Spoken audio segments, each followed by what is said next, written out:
Good afternoon.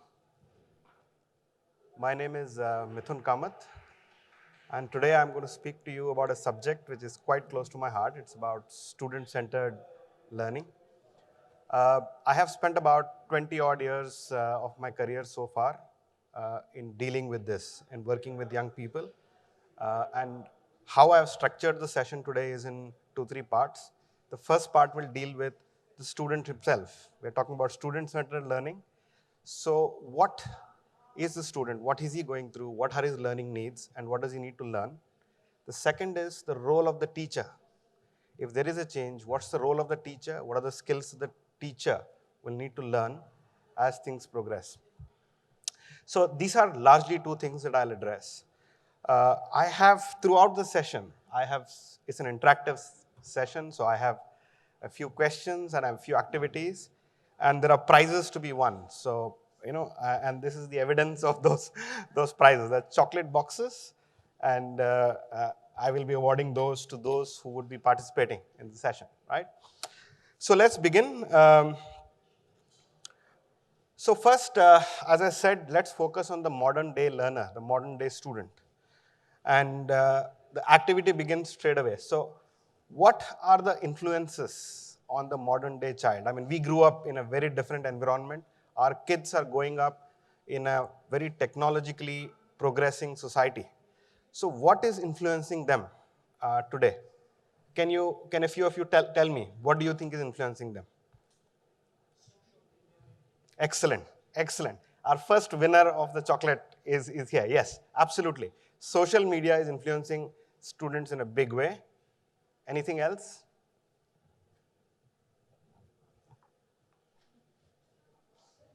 Come again? Anything else? There are 5, 6 of them. I think so many things are influencing them. The type of life, the parents' type of work. Very good. Absolutely. Absolutely. So you're right about parents as well. So social media like Facebook, Instagram, and whatever have you. All our games that our children play are these days online. We used to go out and play in the sun, whereas children now sit in the computers and play with their friends and peers worldwide.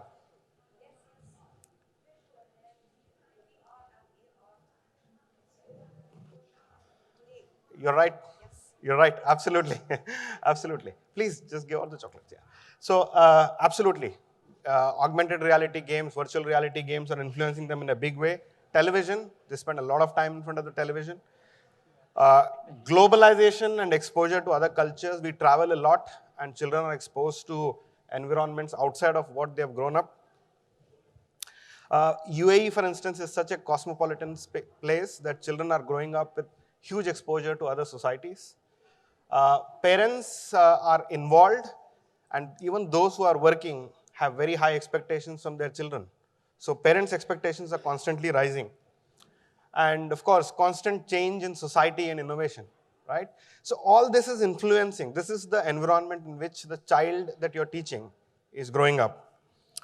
And it has influenced his learning styles in a big way, right? So first, they have easy access to knowledge and information. Ask Google, okay? Google has become the biggest teacher, right? Anxiety and stress, students today are very anxious. I'm sure all of you observed that in the classroom. It's a phenomenon that is growing worldwide. So there is a need to make learning a little more fun. Then currently it's quite stressful for them. High expectations from self and others, confusing relationships, right? We used to go out and have a set of friends, but today these guys have online friends, these guys have neighborhood friends, these guys have pen pals, they have email friends, they have Facebook friends. It's very confusing. Relationships are very confusing for them. They are dealing with a lot of diversity. Their attention spans are very short. I'm sure you observed that. Our classrooms are typically what? 45 minutes? An hour, right? 45 minutes typically. Children are not able to concentrate for 45 minutes today, okay? Because when they play games, everything is instantaneous, right? So they want instant results out of whatever they do, and they seek constant engagement. They want to be kept engaged with the session. Otherwise, they switch off very easily. And as they grow up, they are becoming quite outspoken and rebellious. If any of you have teenagers, you will know what I'm talking about. Okay, I have one, and therefore I talk from personal experience. So, and there are quite a lot of other such influences, right? So this modern day learner is very different. He's growing up in a very different environment from how we grew up. But unfortunately, the way we teach them is still, the way we grew up. So I think there is a shift that is taking place. And that shift, I think this is the most important. If there's one idea that you want to pick up from my presentation, it is this: that the future of learning is moving towards bite-sized. First, it has to be, I don't know whether you've heard of micro-credentialing. It's all about short ideas that you can easily learn, right? It's called bite-sized learning. So a bite-sized learning, which is real-life based, delivered in a highly engaging manner, and which create impact. The students must be able to go out and implement that in real life. So this is the future of learning. This is where it's going, right? And if this is where it is going, how will your life get impacted as teachers? What's the change for you, right? So there is a whole bunch of pedagogical changes that will come. It's already coming through. I'm sure you've heard in all the presentations. Technology will play a huge role in teaching in the future. Gamification is going to be a very important component. We've used it very effectively. Immersive learning, reflection assessments. I mean, there are many such pedagogies that one can look at. So what are real life skills? There is a huge bunch of research that's been done on it. My colleagues have passed on a small paper to you, okay? And I'll come to that in a little bit. If any of you want access to this research, please drop your cards in this box, and we will send you those research. All of these guys have done research on what skills are important for the future, for children. So if you see in this diagram, we have looked at children as they grow up. At what stage of their lives, what skills do they need? When they are very early, 6 to 10 years old, they are actually discovering themselves. And as they grow up, they are beginning to discover the world. And as they further grow up, they're going out into the world, into colleges and whatnot. And then finally, they're preparing for their college in their secondary school. So each of these stages requires a different type of skill and a different type of teaching.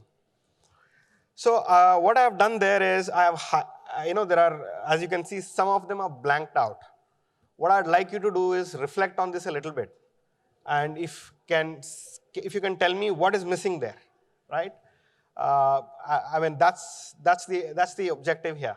I'll give you a couple of minutes to think through that, and please fill in the blanks, shout it out loud if you know, and I will acknowledge. If you can pass the mic around, if whoever wants to. We'll take a couple of minutes to reflect on this.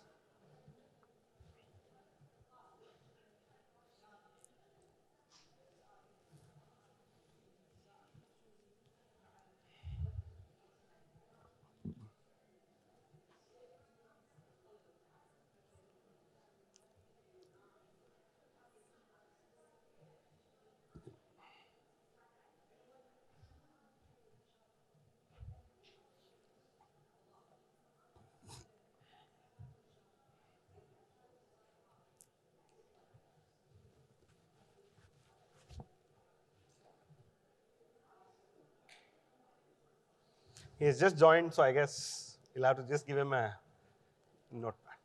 So you have to do this. I mean, you just walked in late, so I guess you'll have to just jump in. Uh, this is the skills that children need as they grow up. So a few things are blanked out. So take your best guess and what has been blanked out.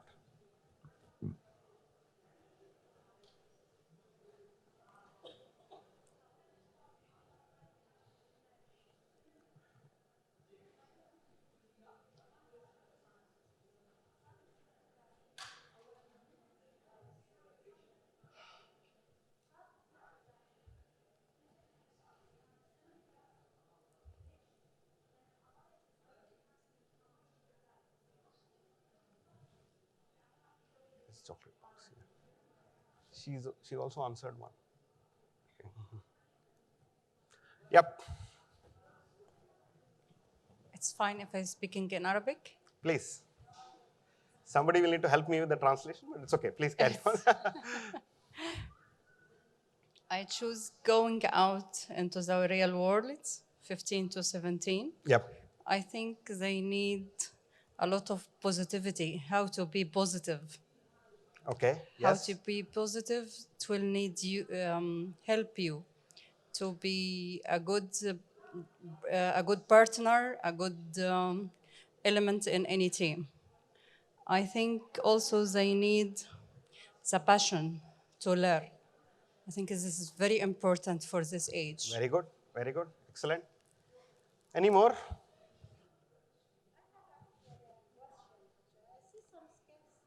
Going from age 6, 8 to other ages, we are missing them. So why Yeah. we are missing them? Like empathy, curiosity. I don't see them in the next one.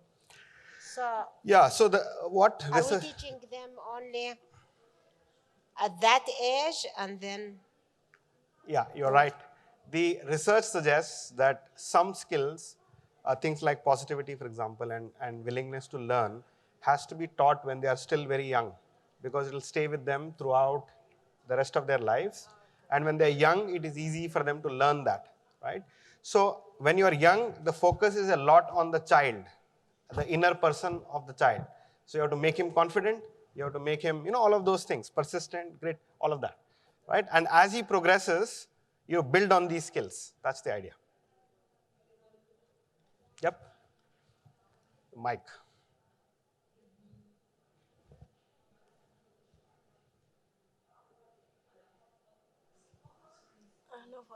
She's the one, yeah.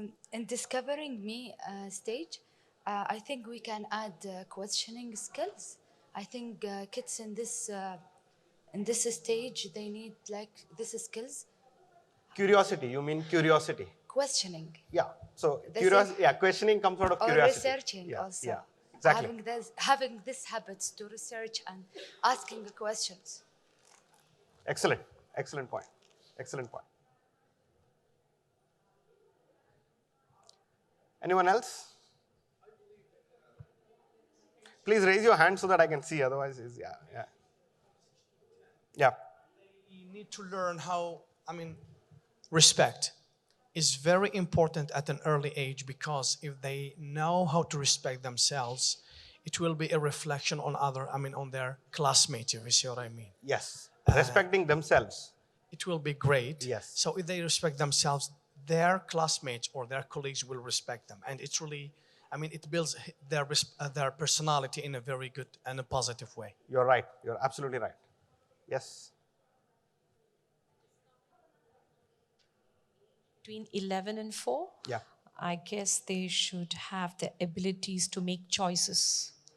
So that's one of the reasons when we teach, we give them choices rather than pushing them to do something which we would like them to do. Yes. Yes. Thank you. Yes. Very good. Excellent points from everyone. Yes. Just speak into the mic so that others can hear. For the age limit from 6 to 8 or 9 to 10, like they should have self-awareness, like who I am, what I am, why I'm here, okay, and they should know like about good and bad habits. Right. And from age 15 to 17, they should start thinking about the goals, and they should start setting their goals in their future career. And they should know about the adolescent issues in that age, and they should start developing their personality, So they should focus on personality development Yep. and presentation skills. Right. Good. Excellent.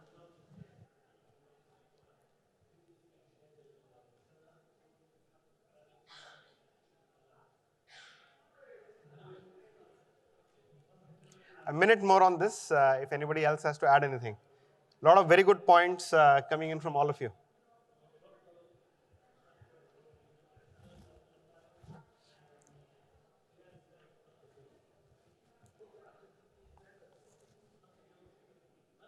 Anyone else? Yep.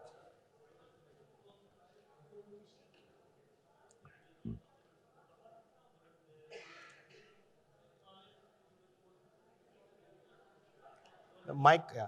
Not working. It's, okay. An age of 11 to 14, like we can add also communication skills. Very good. Yeah, it's an important skills for this age. You're absolutely right. Yeah. Yes. Yes. Thank you so much for all those points. You're absolutely right about every single one that you've stated. Let me fill in the blanks for you here. So a few of you spoke about confidence at that early age. And you must have noticed that if they are not confident at that age, it's difficult to build it. Confidence is not a skill that you can teach someone. You have to grow your confidence. So that is best done when you are very young and early. And empathy, somebody spoke about that. Somebody spoke about courage. So I think all of that is very, very crucial. We are giving you a handout at the end of this presentation. All of that is there in this. So you don't have to sort of make notes. The handout will have everything. Okay. Discovering the world, you talked about communication. You're absolutely right. I mean, that's what was missing in this one. Critical thinking, being able to look at situations in life and think critically as well as solve problems, right? Both of these are related skills and need to be taught at that stage. And as they are beginning to go out into the world, we need to teach them two important things. One, and some of you, this didn't come out. The first is financial literacy. If you look at in the age of the Bitcoin and cryptocurrency, children who are 15 to 16 years old don't know what a credit card is or a debit card is. Many of them don't know, right? So, and it is important that such things are taught to them at that age. What is a loan? What's a savings account? Stuff like that is very, very crucial. And the second is digital literacy. Internet is a great leveler. Anybody can do anything on the internet, right? So you are not limited to what you do or your socioeconomic status. You have to be able to understand that very early, that I can use technology to my benefit, right? And that, in essence, is digital literacy, okay? So, and when they are preparing for a career, things like business writing or working with people, working with diversity, all these are very, very crucial because they are preparing for a career. And if you ask employers, what do they look for in children? They're not looking for grades. They're not looking for degrees. They're looking for these skills in children. And the earlier, the better. So, yep.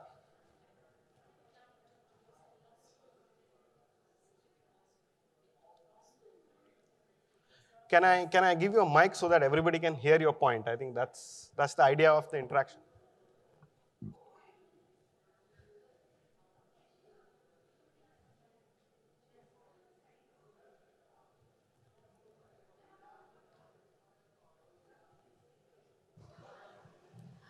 I'm basically English teacher, but we've been implementing moral education as a separate subject as a coordinator.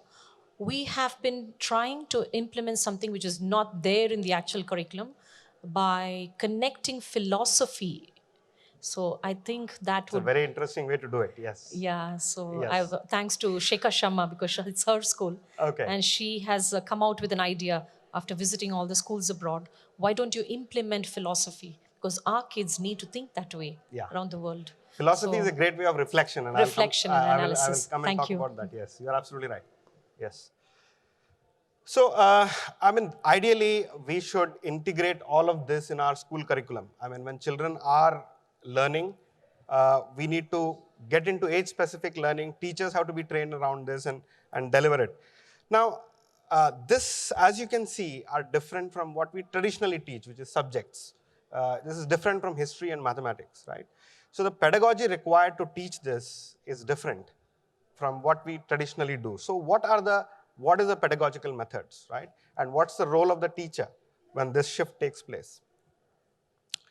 So there are three crucial pillars without trying to get into jargon. The first is you need to create engagement for students. Engagement is when they are willing to sit in the class. They are listening to what you're saying, they're absorbing it, and they are wanting to sit. I mean, it's as simple as that, right? The second is practice. So if I'm teaching somebody communication, I cannot teach it by making you a book or reading a book. It's like swimming. However many books you read in swimming, you will never be able to swim. So you have to be able to practice it. So many of those skills that we looked at is like that. That is, you have to practice it. And the third is retention. Okay? Children have to retain what they learn and be able to go out and implement it. So how do we do this, right? So there are three essential techniques for it. Engagement is about gamification, right? Games are very, very engaging. As all of you know, children any day would prefer to play a game rather than sit in a class, right? And there is a reason for it, because it is engaging.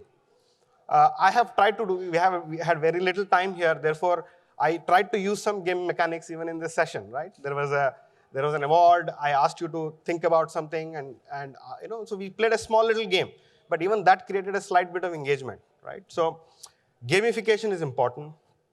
The second is immersion. Immersion is when students are completely involved in what they do, right? They are using all their senses, touch, feel, everything is being used. Like I knew one history teacher who used to simulate, historical, incidences to make children, immerse in the issue. And third, as you rightly pointed out, is reflection, right? So reflection is a great way for a child to learn themselves and retain the learning, right? And of course, all of this is done with blending and assessments going together. So I think the role of the teacher is about learning these methodologies, gamification, immersion, and reflection. But I think there'll be one big fundamental shift, which is you have to focus on the student. I think that's the big shift in the future. You have to focus on the student and observe them and learn their behavior. That's going to be a very interesting exercise to do. We don't do that currently, right? Because we're too focused on the subject, okay, of maths or English or whatever. But in the future, you will need to focus on the student, their eye contact with you, their engagement with the class, how are they behaving, notice that, give feedback. It's going to get very interesting. So you will become, from instructors, you will go on to become mentors of young children. And I think that will be a fantastic transition when that takes place, right? So it's already taking place. I mean, in our experience, we have developed all these programs. We have developed a program called SOAR. It's a pathway. And the pathway exactly reflects this. This is what we teach. And we've implemented it in about 9 countries across the world. The evidence is just outstanding because we didn't deliver it ourselves. These are resources which we trained teachers on, and teachers delivered them. And what we found the most exciting about this, implementing this, was the ownership of teachers. Teachers understood that this is important, right? And teachers were fully engaged. They wanted to teach it. They learned many things on their own, and they went on to innovate and really did a fantastic job. So there's a lot of evidence around it. If you want, please reach out to us. We'll be more than happy to share all of that information with you. I'm running short of time, so I'll just end this. At the end of this, there is a handbook that we have provided, which gives you a bit of the art of teaching. It's a handbook on all these concepts in teaching. It's something for you to learn. But if you want to learn more, you know who to reach out to, right? So my colleagues will give out the handouts. Now, any questions or observations?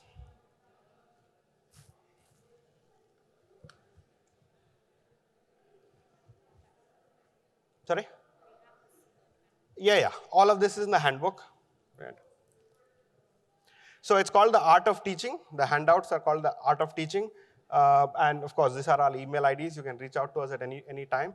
All of those skills are mentioned in there. Right? Thank you so much for attending this session. I enjoyed talking to you. Thank you.